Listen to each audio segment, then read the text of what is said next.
Hello, আসসালামু আলাইকুম guys ভাইয়াদেরকে বলছি সকলের প্রতি সালাম, অল মুসলিমের প্রতি সালাম। অল বাংলাদেশ মুসলিম ভাইয়েরা যারা আছেন এবং বোনেরা যারা আছেন এবং মা বোনেরা সকলের প্রতি সালাম। আমার আশা করি আমার সালামটা আপনি সকলে গ্রহণ করে নেবেন। দেখেন আমি ওই জায়গায় আসছি, জাস্ট আমার হাজব্যান্ডের ছবিটাও আপনাদেরকে সাথে নিয়ে আসছি, দেখাচ্ছি আমার হাজব্যান্ডের ছবিটা। নাম নাম হচ্ছে বাদশাহ, আর নাম হচ্ছে বাদশাহ।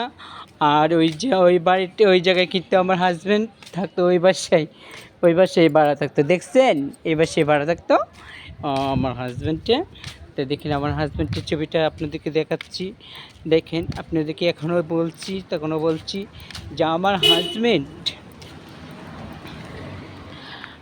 হাজব্যান্ড যদি কোনো জায়গায় কোনো মেয়েকে বিয়ে করে, তা আপনারা দয়া করে আপনারা আমাকে সাপোর্ট করবেন, আমাকে জানাবেন, ঠিক আছে? দয়া করে আপনারা আমাকে জানাবেন, কারণ সত্যি রিয়াল আমার হাজব্যান্ডকে আমি অনেক ভালোবাসি। কারণ আমি জানি যে আমার স্বামী ছাড়া দুনিয়াতে কেউ নেই।